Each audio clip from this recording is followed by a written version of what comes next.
So something I want to talk about today is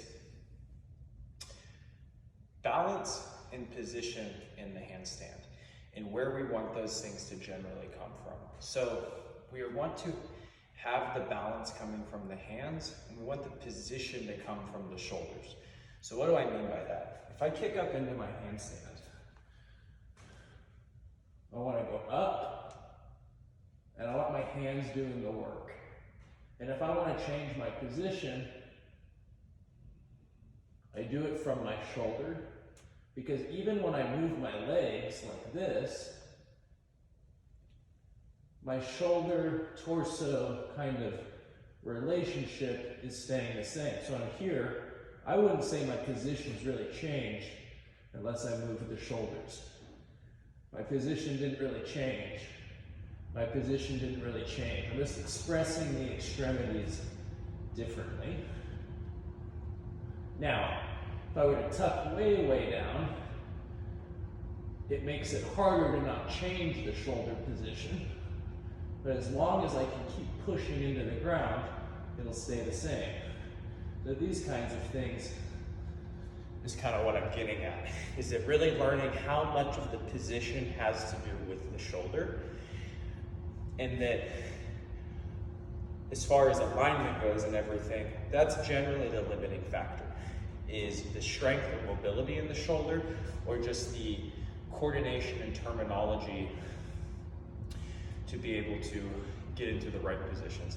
And then the balancing happens into the hand, because it's the part that's connected to the ground, which is a pretty intuitive but often misunderstood concept. So the two most important, well, this is why things like shoulder preparation and wrist preparation are so vital to handstands, because they're essentially what make up your handstand. And this stays true in my experience across the board, from teaching someone just a basic freestanding handstand all the way up to one-arm handstand work.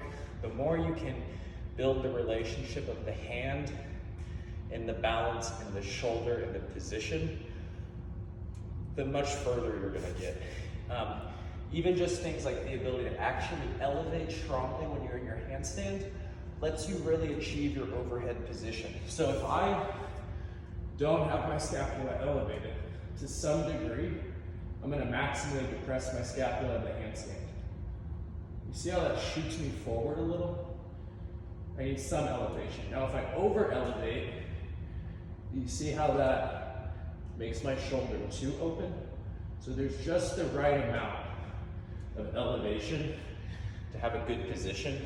Having enough strength to achieve that position, but also having enough mobility to achieve that position. So both of those things are important.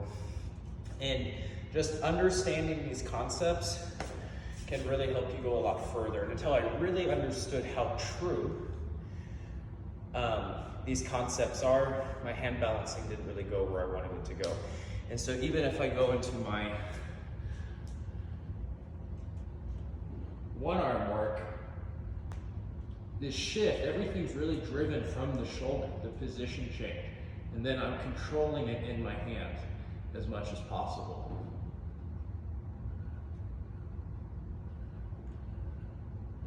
And you need more strength, obviously, to stand on one arm to be able to really push and change that position with the shoulder.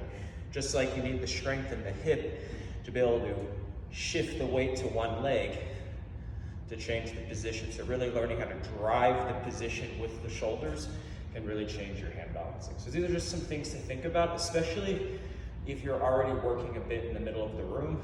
But these concepts really come into play as soon as you start working on the wall and doing any balance correction drills on the wall, all the way up through very advanced work.